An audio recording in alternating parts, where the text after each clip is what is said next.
जिन लोगों के दांत नेचुरली बहुत ही ज्यादा पीले होते हैं और देखने में अच्छे नहीं लगते, तो वो लोग अपने दांतों पर इस तरह के कैप पहन लेते हैं जो प्योर व्हाइट होते हैं। ये जापान का एक गेम है जिसमें दो मैग्नेट्स के बीच में इस तरह से मेटल के छोटे छोटे टुकड़ों को डाला जाता है और एक परफेक्ट शेप देना होता है। जो इसे सबसे परफेक्ट बना देता है वो ये गेम जीत जाता है। जिन जगहों पर बहुत ज्यादा ठंड पड़ती है तो देखो वहाँ के पाइप से पानी की जगह इस तरह से जमा हुआ बर्फ निकलता है। इस इल्यूजन को समझना मुश्किल ही नहीं बल्कि नामुमकिन है। दरअसल इसे पेपर आर्ट इल्यूजन कहा जाता है। जैसे ये एक शराब की बोतल है पर असल में ये शराब की बोतल नहीं है, वैसे ही ये एक कैन है पर अगर आप इसे उठाओगे तो ये भी लंबा स्ट्रेच हो जाएगा। अब देखो ये गिटार कितना रियलिस्टिक लगता है, पर ये भी एक आर्ट है। यहाँ तक कि ये रियल दिखने वाला जूता भी रियल नहीं है। और इस ब्रेड को तो रियल समझने की गलती बिल्कुल मत करना।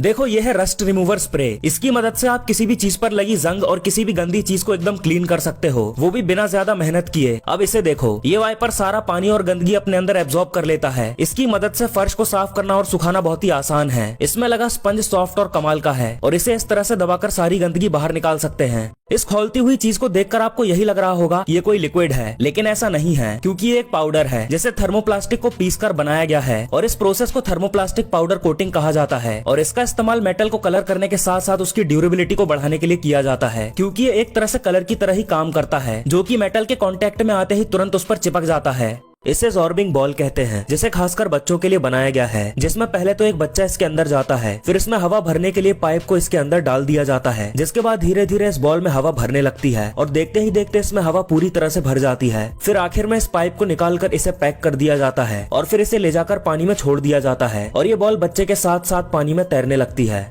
क्या आपको पता है कि जब बुर्ज खलीफा को बनाया जा रहा था तब इंजीनियर्स ने एक ऐसी गलती कर दी थी जिसके कारण आज भी दुबई के शेख परेशान हैं। दरअसल इस 828 मीटर ऊंची बिल्डिंग में कुल 1600 बाथरूम्स हैं, लेकिन आपको जानकर हैरानी होगी कि इसमें कोई भी सीवेज सिस्टम यानी गंदगी ले जाने वाले पाइप नहीं लगे हैं। तो फिर सारी गंदगी कहाँ जाती है? असल में 2008 में दुबई की सरकार ने अरबों रुपए का कर्जा लिया था, लेकिन यहाँ की फिसलती रेत में सीवेज पाइप को मेंटेन करना काफी मुश्किल और खर्चीला काम था, इसीलिए इसमें सीवेज सिस्टम पर पैसा खर्च नहीं किया गया और बुर्ज खलीफा से मलमूत्र का जो भी गंदा पानी निकलता है उसे नीचे एक जगह पर स्टोर किया जाता है, फिर उसे ट्रक में भरकर रातों रात शहर के बाहर फिकवा दिया जाता है। देखो जब समुद्र में लगातार जहाज बिना रुके चलते रहते हैं तो इस तरह से जहाज पर नमक की मोटी परत जम जाती है, जिसे इस तरह से हथौड़े मारकर हटाया जाता है। चाइना की सड़कों पर आपको इस तरह की पत्थरों के बीच में बनी रोटी बिकती हुई दिख जाएगी। इसे सेकने के लिए पहले इसे पत्थरों पर डाला जाता है, फिर इसके ऊपर पत्थरों को डाला जाता है और जब ये अच्छी तरह से पक जाती है तो पत्थरों को हटाकर इसे बाहर निकाल लिया जाता है। इसे गैक फ्रूट कहा जाता है जो ऑस्ट्रेलिया और साउदर्न चाइना में उगाया जाता है, जिसके अंदर रेड कलर के बीज निकलते हैं, जिसका टेस्ट काफी स्वीट और जूसी होता है।